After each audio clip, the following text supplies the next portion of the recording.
Hello students, how are you? I hope you all will fine. Now we move on. Chapter number 8. Java માં class અને object.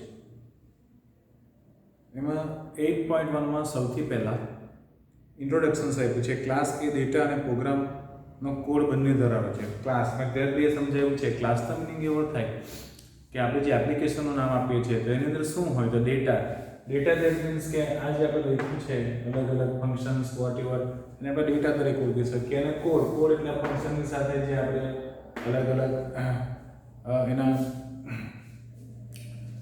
Functions લખ્યા છે એની સાથે અમુક જે છે તે આપણે સૂત્રોનો યુઝ કરી શકીએ અને આપણે ડેટા તરીકે ઓળખી શકીએ. જાવા પ્રોજેક્ટમાં ફક્ત એક જ ક્લાસ વાપરવો શક્ય છે, પરંતુ એપ્લિકેશન માટે સારી રીત નથી. એવું કહે છે કે એક જ ક્લાસનું નામ હોય, ધારો કે ફેસબુક છે એ ક્લાસનું નામ છે કે પબ્લિક ક્લાસ ફેસબુક, તો એમાં આપણે જોઈએ છીએ કે એક કરતાં વધારે યુઝ છે, મલ્ટી યુઝ, બરાબર. ધેર પર્ટિક્યુલર ટાઈમ જે છે તે એપ્લિકેશન માટે એક જ ક્લાસ વાપરવો એ શક્ય તો છે, થોડું એ ટફ થઈ જાય એની અંદર. એના માટે શું કરી શકાય તો સોફ્ટવેર ડિઝાઇન કરતી સમયે સંપૂર્ણ વિનિયોગને વિભાજિત કરી દેવા જોઈએ, તાર્કિક રીતે સંબંધિત કાર્ય કરે. વિભાજન શબ્દ આપણે મેથ્સનો વર્ડ છે જે અહીં બી આપણા માટે ઉપયોગી છે. વિભાજિત કરવા જોઈએ એટલે શું કે એવું કહે છે કે તમને જે ફેસબુક છે તો ધારો કે લાઇક ઓપ્શન છે તો લાઇકને બનાવવો હોય અહીંયા એના માટે એક સૂત્ર લઈને એને થોડું ટૂંકાઈ કાઢીએ, કોમેન્ટ લઈએ થોડું ટૂંકાવી નાખીએ અને સૂત્ર મૂકીએ જેથી કરીને આપણું કામ ઇઝી રહી જાય, બરાબર છે, એવું કહેવા માંગે છે. એના માટે એણે એક પ્રોગ્રામ આપ્યો છે પણ અહીંયા પોસિબલ અત્યારે આપણે નથી જોતા. નેક્સ્ટ જ્યારે આપણે મળીશું ત્યારે આપણે એ પ્રોગ્રામને જોઈશું, કારણ કે એમાં અંદર એણે ટોપિકમાં એવું સમજાવેલું છે એ પ્રોગ્રામને એટલા માટે મેં નથી સમજાવ્યું કે જસ્ટ કે તમારો ધારો કે એક રૂમ છે, આ અહીં જ્યાં એક્ઝામ્પલ આપ્યું છે તેની અંદર કે રૂમની અંદર આપણે ચોરસ મીટર સ્ક્વેર વર્તુળનું ક્ષેત્રફળ તમે શીખી ગયેલા છો, પાયર સ્ક્વેર, બરાબર છે, ક્ષેત્રફળ જેને કહેવામાં આવે. તો એનું જે કેટલા ચોરસ મીટરનો રૂમ છે, કેટલી વિન્ડો છે, દરેક રૂમ અલગ અલગ ચોરસ મીટરના કે સાઇઝના હોઈ શકે, લેન્થ એની અલગ હોઈ શકે. તમે A = L × B × H શીખી ગયા. એ સૂત્રનો ઉપયોગ કરીને બી અહીંયા એક એણે સમજાવવાનો પ્રયત્ન કર્યો છે. આગળ આપ્યું છે એણે જાવામાં ક્લાસ એક સમાન લાક્ષણિકતા ધરાવતા અનેક ઓબ્જેક્ટનું એક માળખું છે. ક્લાસ કોઈ ચોક્કસ ઓબ્જેક્ટ જૂથની લાક્ષણિકતાઓને સમાવે છે. આપણે જાવામાં દરેક ક્લાસ બનાવીએ તે સામાન્ય રીતે બે ઘટકોનો બનેલો હોય છે, એટ્રીબ્યુટ અને બિહેવિયર. એટ્રીબ્યુટને ક્લાસમાં ચલથી વ્યાખ્યાયિત કરવામાં આવે છે. ચલ એટલે આપણે એવું કહી શકીએ કે વેરિયેબલ્સ. એટ્રીબ્યુટ કે ધારો કે એક સૂત્ર છે = L × B. કેટલા વેરિયેબલ આપણે આગળ સમજાવ્યું છે તો 3 વેરિયેબલ A, L અને B, એને આપણે એવી રીતે ઓળખી શકીએ. આગળ એવું છે બિહેવિયરને ક્લાસમાં મેથડથી વ્યાખ્યાયિત કરવામાં આવે છે. મેથડનો ઉપયોગ એટ્રીબ્યુટને મેળવવા અને તેમાં ફેરફાર કરવા માટે થાય છે. મેથડ સોકલ આપણે એવું બી કહી શકીએ કે સૂત્રનો બી ઉપયોગ કરી શકીએ કે A = L × B, કે મેળવવા માટે કંઈક વેલ્યુ મેળવવા માટે જે છે તે આપણે એનો ઉપયોગ કરી શકીએ. પછી ક્લાસમાંથી ઓબ્જેક્ટ બનાવવા માટે નીચે જણાવેલા એની વાક્યરચના આપી છે. Variable name ALB, integer ALB આપણે એવું જોયેલું છે, ફ્લોટ ALB ટાઈપ આપણે એની અંદર અલગ અલગ રીતે આપણે એને લખી શકીએ. ઇન્સ્ટન્ટ વેરિયેબલ એક્સેસ કરવા અને ઇન્સ્ટન્સ મેથડ કોલ કરવી. બરાબર સાંભળજો. ઇન્સ્ટન્સ વેરિયેબલ અને ઇન્સ્ટન્સ મેથડ ઓબ્જેક્ટ દ્વારા મેળવવામાં આવે છે. તેનો નિર્દેશ ત્રીજા જવાબ પ્રમાણે કરવામાં આવે છે. એમાં એવું છે કે આપણે એક લેન્થનો ઉપયોગ કરી શકીએ જેમાં આપણે કોડિસ્ટિક 1.2 માં ઇન્વોક કરેલ છે મેથડને એટ્રીબ્યુટ કિંમતોને પ્રોસેસ કરી શકીએ. પણ આ બધામાં નહીં પડતા એક સિમ્પલ એક્ઝામ્પલ આપણે લઈએ. ઇન્સ્ટન્સ વેરિયેબલ જે છે તે આપણે એક્સેસ કરવા. આપણે ઘણી વખતે એપ્લિકેશન્સમાં અપડેટ મેળવીએ છીએ અથવા તો આપણા ફોનમાં જે છે તે આપણે ફોન અપડેટ્સ બી આપણે ઘણી વખતે મેળવીએ છીએ. એની અંદર ઘણા બધા ચેન્જીસ આપણે જોયા છે, અલગ અલગ અપડેટ થઈ જાય ફોન પછી. એનો મિનિંગ એવું થાય કે ધારો કે ફેસબુક છે અત્યારે, બીજી એક સિમ્પલ લોજિક આપણે અત્યારે અહીંયા સમજવાનો પ્રયત્ન કરીએ કે ફેસબુક કે વોટ્સએપ છે એની અંદર કંઈક નવું ફીચર આવે. એનો મિનિંગ શું થાય કે નવો વેરિયેબલ અંદર લીધો છે. નવો વેરિયેબલ ઇન્વોક, એની ભાષામાં ઇન્વોક કહેવાય. નવો વેરિયેબલ એની અંદર ઇન્વોક કર્યો છે અને એ વેરિયેબલને આપણે અંદર એ લોકો અપડેટ કરીને એમાં જે બી મેથડ એટલે કે જે બી કામ એની પાસે કરાવવું છે એનું સૂત્ર મૂકીને એનો ઉપયોગ બતાવ્યો છે, જેથી કરીને આપણે એપ્લિકેશનમાં એનો ઉપયોગ બહુ ઇઝીલી આપણે એને કરી શકીએ છીએ. એને આપણે ઇન્સ્ટન્સ વેરિયેબલ તરીકે ઓળખી શકીએ. આગળ આપ્યું છે કે ક્લાસ વેરિયેબલ અને ક્લાસ મેથડ. એક વેરિયેબલ જેની જરૂર એક જ ક્લાસ કે બધા ઓબ્જેક્ટ વચ્ચે ઉપયોગમાં લેવાનો હોય તો ક્લાસ વેરિયેબલને મેમરી એક જ વાર ફાળવવી જોઈએ. એનો અર્થ એ થાય કે ક્લાસનો ભાગ છે અને ઓબ્જેક્ટ નહીં. આવા વેરિયેબલના પ્રકારમાં સ્ટેટિકની કીવર્ડ વાપરીને ક્લાસમાં ઘોષિત કરવામાં આવે છે. સ્ટેટિક વેરિયેબલ ને ક્લાસ વેરિયેબલ કહેવાય છે. ઇન્સ્ટન્ટ વેરિયેબલની કિંમત માં સંગ્રહ કરવામાં આવે છે. અહીંયા ઇનસર્ટ મેમરીની વાત કરવા માંગે છે કે ક્લાસ વેરિયેબલ અને ક્લાસ મેથડ એને આપણે જ્યારે કોઈ બી વેરિયેબલ આપણે ડિક્લેર કરીએ કે a is equal to l into b, તો એ l b વેરિયેબલ છે એને મેમરીની અંદર નિરૂપણ કરવામાં આવે. એટલે કે મેમરીની અંદર એને કેટલી બાઇટ જગ્યા રોકે છે, બાઇટ બીટ સમથિંગ આપણે અહીં 9માં જોઈ ગયા છે. ઓકે, અને એને લઈને અહીં થોડું એને એક્ઝામ્પલ આપ્યું છે. આગળ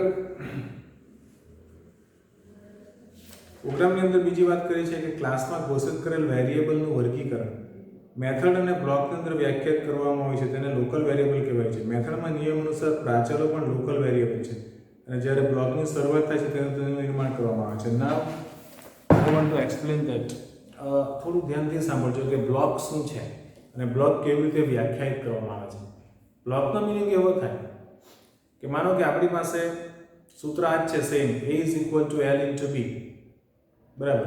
હવે હું શું કરું છું કે બ્લોક કોને કહેવાય તે સમજાવું છું. કે ફેસબુક છે, ફેસબુકની અંદર કોમેન્ટ, લાઈક, બરાબર છે, પછી ફ્રેન્ડ લિસ્ટ, ઇમેજ, વિડીયોઝ, આ બધાને બ્લોક બનાવ્યા છે. બ્લોક એટલે શું કે એને અલગ અલગ ડિપાર્ટમેન્ટમાં વહેંચી દીધા છે જેથી કરીને એક બ્લોકમાં પ્રોબ્લેમ આવે. બરાબર, પ્રોબ્લેમ્સ તો આવે જ જસ્ટ બીકોઝ કે એ બી એપ્લિકેશન છે આપણે ડેવલપ કરેલી છે એટલે એમાં પ્રોબ્લેમ નહીં આવે એવું નથી. પણ ચલો આપણે ઘણીવાર રિમાર્ક કર્યું છે કે એકદમ એ ફેસબુક બંધ, આખું ફેસબુક બંધ નથી થઈ જતું. કદાચ એકાદ ઓપ્શન બંધ થાય કોઈ વાર 3, 4, 5 મિનિટ. બરાબર. અત્યારે હાલમાં જ 15 ડિસેમ્બર કે 14 ડિસેમ્બરે આપણે જોયું કે યુટ્યુબની અંદર પ્રોબ્લેમ આવ્યો 10, 15, 20 મિનિટનો. યુટ્યુબ આખું ચાલતું બંધ થઈ ગયું. બરાબર, ઇન્ડિયામાં. તો એ પ્રોબ્લેમ કેમ થાય? તો એપ્લિકેશનમાં કોઈ બ્લોકમાં પ્રોબ્લેમ આવે. બ્લોક એટલે શું તે સમજીએ આપણે. તો ધારો કે માનો કે મારે બે વેલ્યુ છે, a is equal to l into b, l is equal two 5 block 1 માં મેં લીધું અને l is equal two 5 block 2 માં લીધું. તો આપણને એવું થાય કે બ્લોક 1 માં તો વેરિયેબલ 5 લીધેલો છે તો બ્લોક 2 માં પાછી વેલ્યુ કેમ લીધી? આવું આપણને ક્વેશ્ચન્સ થાય. પણ બ્લોક વાઇઝ વેરિયેબલની વેલ્યુને અલગ અલગ તમારે આપવી હોય તો તમે આપી શકો. વન્સ તમે બ્લોકની ઉપર વેલ્યુ આપશો, બરાબર, બ્લોકની ઉપર વેલ્યુ આપશો એટલે એ વેલ્યુમાં શું થશે કે એ વેલ્યુ આખા પ્રોગ્રામમાં એ જ વેલ્યુ સમજશે એટલે તમે એને અલગ નહીં કરી શકો. That is called block. અત્યારે હાલમાં બધી એપ્લિકેશન બ્લોક વાઇઝ બને છે. બ્લોક વાઇઝ એટલા માટે કે 4 બ્લોક છે: કોમેન્ટ, ઇમેજ, વિડીયો અને લાઈક. લાઈકમાં પ્રોબ્લેમ આવ્યો હોય તો તેટલો જ બ્લોક આટલું જ બંધ થશે. ધારો કે 4 ક્લાસ છે આપણી પાસે, G1, G2, G3, G4. G1 ના બ્લોકમાં પ્રોબ્લેમ આવ્યો હોય તો G2, G3, G4 ચાલુ રહેશે. That is called block. Now you understand કે જે બ્લોકમાં પ્રોબ્લેમ આવ્યો હોય તે જ બ્લોક અત્યારે બંધ રહેશે. એના સિવાયના બ્લોક્સ આપણા ઓલરેડી ચાલુ રહેશે. Okay, that is called block. Polymorphism. Polymorphism શબ્દનો અર્થ અનેક સ્વરૂપ કે બહુરૂપતા થાય છે. વારંવાર પૂછાયેલો ક્વેશ્ચન્સ છે આ બોર્ડમાં. એટલે કે એક જ નામ સાથે જુદી જુદી મેથડ. જાવામાં એક નામ ધરાવતી અલગ અલગ સિગ્નેચર સાથેની વિવિધ મેથડ હોઈ શકે જેને મેથડ ઓવરલોડિંગ કહેવામાં આવે છે.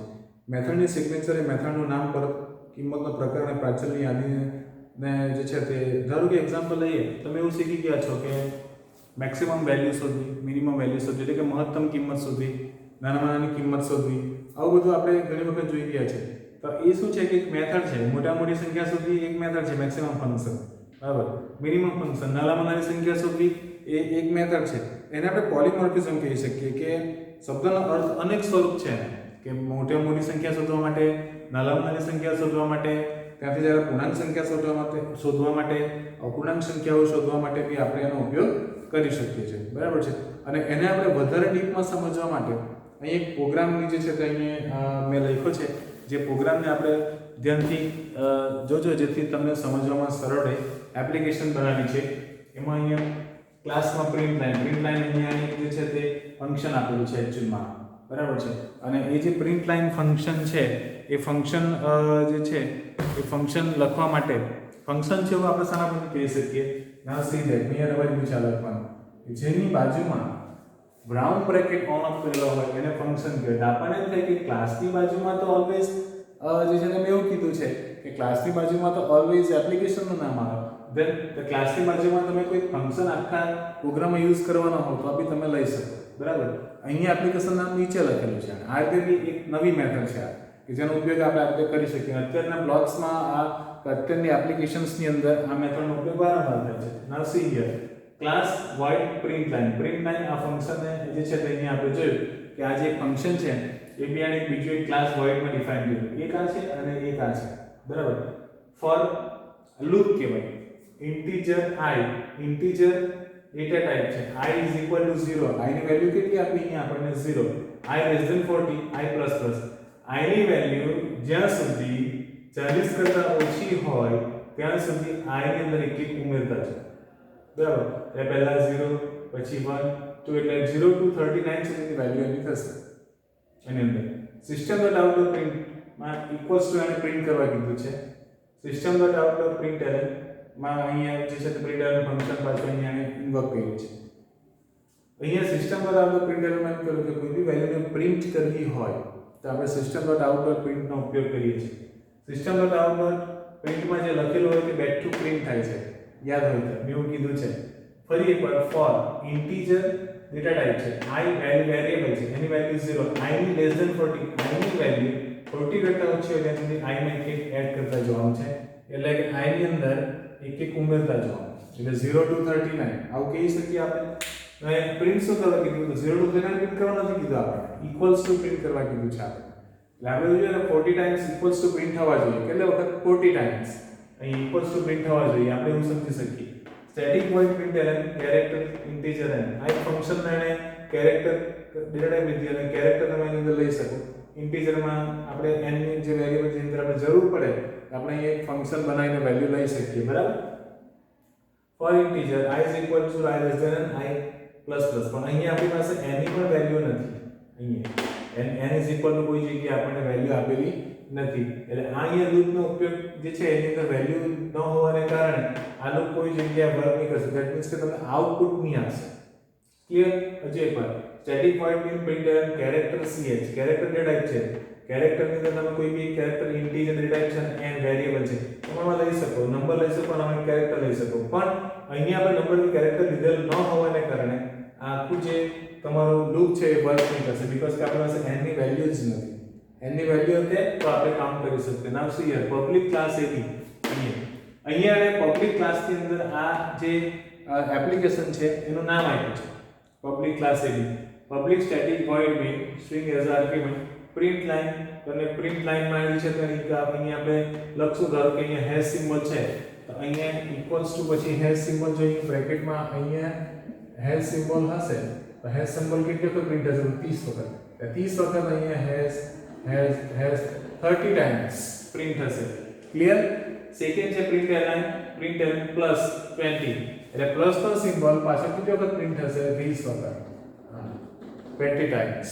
અને આ કેટલી ટાઈમ? 30 ટાઈમ્સ પ્રિન્ટ થશે. અહીંયા તમે ઇક્વલ્સ નો સિમ્બોલ લખો ફર્સ્ટ. આ ઇક્વલ્સ નો સિમ્બોલ અહીંયા નાખ્યો તો આપણે 30 ટાઈમ્સ એની પ્રિન્ટ થશે. અહીંયા ઇક્વલ્સ ટુ આ રીતનો પ્રોગ્રામ છે જેને આપણે અલગ અલગ મેથડનો ઉપયોગથી આપણે સમજી શકીએ. આપણો 3-4 પ્રોગ્રામ આપણે જોયો અત્યાર સુધીમાં. તેને સમજવામાં બહુ સરળ છે અને આને સમજશો તો જાવા તમારા માટે ઈઝી થઈ જશે. ઓકે, આ એક પ્રોગ્રામ છે. આગળ જઈએ આપણે એક ચેપ્ટરની અંદર જ જેમાં આપ્યું છે કન્સ્ટ્રક્ટર્સ. કન્સ્ટ્રક્ટર્સ એક વિશેષ પ્રકારની મેથડ છે કે જે નવા ઓબ્જેક્ટ નિર્મિત કરવા માટે ઇન્વોક કરવા માટે આવે છે. અત્યાર સુધી વ્યાખ્યાયિત કન્સ્ટ્રક્ટર વિના ક્લાસનો ઉપયોગ કર્યો છે. નવા એટ્રીબ્યુટ કે તેના ડેટા પ્રમાણે પૂર્ણ કિંમતો આપે છે. કન્સ્ટ્રક્ટર અન્ય સામાન્ય મેથડ નીચે પ્રમાણે અલગ પડે છે. કન્સ્ટ્રક્ટરનું નામ ક્લાસના નામ સમાન જ હોવું જોઈએ. કન્સ્ટ્રક્ટરને પરત રિટર્ન ટાઈપ હોતી નથી. ધેટ ઇઝ કન્સ્ટ્રક્ટર્સ કે એની જે વેલ્યુ છે એની જે કિંમત છે તે એક સરખી એટલે કે એની જે વેલ્યુ છે એ વેલ્યુને આપણે એવું કહી શકીએ કે પબ્લિક ક્લાસમાં જે નામ લખ્યું એના જેવું હોવું જોઈએ. બરાબર. પછી આગળ આપ્યું છે એક્સેસ કંટ્રોલ માટેના વિઝિબિલિટી મોડિફાયર. વિઝિબિલિટી મોડિફાયરની અંદર 3 ઓપ્શન છે. જો વિઝિબિલિટી મોડિફાયર જેમાં પબ્લિક, પેકેજ અને પ્રોટેક્ટેડ અને પ્રાઇવેટ. નાઉ સી ધેટ એ શું કહેવા માંગે છે? આપણા ઇન્ડિયાની અંદર એપ્લિકેશનના 4 પ્રકાર છે. બરાબર છે. જેમાં પબ્લિક પહેલું આપણે જોઈએ પબ્લિક ક્લાસ એટલે શું કે આ એપ્લિકેશન જેટલા બી યુઝ કરશે તે બધા માટે યુઝેબલ છે. નેક્સ્ટ છે પેકેજ. આપણે બધા અત્યારે સાદી.com બરાબર છે, પછી એની સાથે અલગ અલગ પ્રકારની વેબસાઇટ જોઈ છે, મેટ્રીમોનિયલ વેબસાઇટ અથવા તો મેટ્રીમોનિયલ એપ્લિકેશન્સ આપણે જોઈ છે કે જેમાં તમારે પેકેજ ડીલ કરવું પડે. પેકેજ એટલે શું કે તમે એપ્લિકેશન ઇન્સ્ટોલ કરો એટલે એના બધા ફીચર્સ તમને નહીં મળી જાય. એના ફીચર્સ તમારે એડ કરવા હોય, એના જો ફીચર્સ તમારે રન કરવા હોય બરાબર, તો તમારે એના અમુક એની 3 મહિનાની 4 મહિનાની મેમ્બરશિપ હોય જે આપણે ઓનલાઈન પૈસા ભરીને આપણે લઈ શકીએ. That is called package option. આ સેકન્ડ છે. પેકેજ એપ્સ બી આપણે ત્યાં બને છે, જે મેં તમને એક્ઝામ્પલ આપ્યું છે. થર્ડ પ્રોટેક્ટેડ એટલે શું કે જીપીએસ નેવિગેશન છે અત્યારે બરાબર. તો જીપીએસ નેવિગેશનના બધા ફીચર્સ આપણે અત્યારે એડ નથી યુઝ નથી કરી શકતા. સોરી, આપણે એના અમુક ફીચર્સ જ યુઝ કરી શકીએ છીએ કે તમે પોતાની ડ્રાઈવ કાર હોય લોકેશન સર્ચ કરી શકો, આપ છે જેમ છે. પણ એના સિવાય બી જીપીએસના બહુ બધા બીજા બી ઓપ્શન્સ અવેલેબલ છે, પણ એ આપણા માટે નથી. એટલે એને જે છે પ્રોટેક્ટેડ કહેવાય. કે એ પ્રોટેક્ટેડ એટલા માટે કે બીજા જે છે તે જે ઓફિસર્સ છે ગવર્મેન્ટ રિલેટેડ કે જેમને પોલીસ ખાતું છે કે એ લોકોના માટે એ ઉપયોગી હોય તો એ લોકોને જ એ આખું ઓપ્શન્સ જીપીએસના મળતા હોય. બિકોઝ કે આપણે પબ્લિક ક્લાસમાં આવીએ છીએ એટલે આપણા માટે જે છે તે ઓપ્શન અહીંયા પ્રોટેક્ટેડની વાત કરીએ છીએ. પ્રોટેક્ટેડમાં 25% જે છે તે આપણે યુઝ કરી શકીએ, 30% whatever application depend on application. અને લાસ્ટ જે ઓપ્શન આપ્યો છે એણે એ લાસ્ટ ઓપ્શનની જો વાત કરીએ આપણે તો પ્રાઇવેટ ક્લાસ એણે કીધું છે. પ્રાઇવેટ ક્લાસ એટલે શું કે એ એપ્લિકેશન આપણા માટે નથી.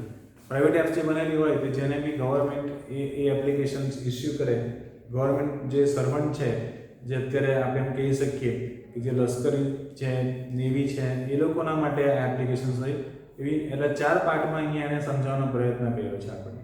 પબ્લિક ક્લાસમાં બધા યુઝ કરી શકીએ, પેકેજ, પ્રોટેક્ટેડ અને પ્રાઇવેટ. ઓકે,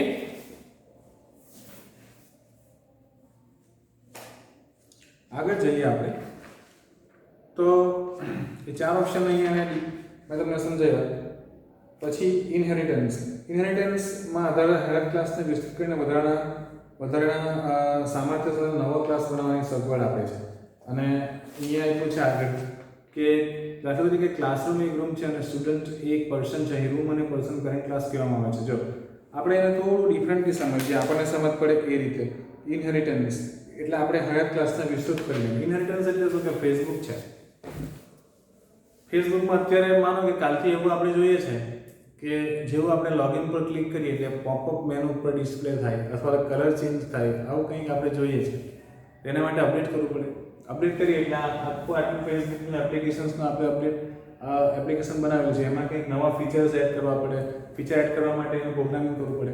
હાયર ક્લાસ, આ ક્લાસ છે જ આપણી પાસે, આમાં મારે કંઈક નવું એડ કરવું હોય તો નવું એડ કરવા માટે હું અહીંથી જે કંઈક નવી એની અંદર ફીચર્સ એડ કરીશ, નવા ફંક્શન એડ કરીશ, એ હાયર ક્લાસમાં. એટલે ઓલરેડી જૂનો ક્લાસ છે એમાં જ મેં અપડેટ આપું છું. Just that is called update. Applications update જે આપણને મળે છે ને એ આ સેન્સમાં મળે છે આપણને. ઓકે,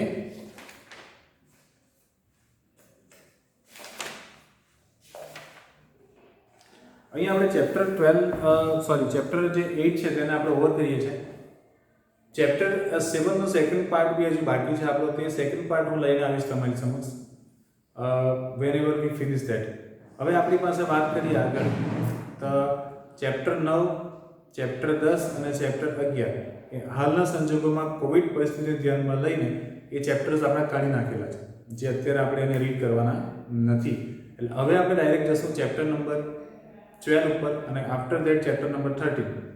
એ ચેપ્ટર જે છે તે જાવા સ્ક્રિપ્ટ અહીંયા ઓલમોસ્ટ આપણું આ વર્ષ માટે ઓવર થાય છે. એમ જાવાના બીજા 3 ચેપ્ટર છે પણ આ વર્ષે એ કાઢી નાખેલા છે, આપણે ધ્યાન પર લેવાના નથી. અહીંયા આપણું જાવાનું ઓલમોસ્ટ ઓવર થાય છે. એ 2 કે 3 પ્રોગ્રામ મેં તમને સમજાવ્યા છે, બરાબર છે. અને I hope you will understand very well. Till we'll meet soon. Till then, good luck, goodbye. Thank you.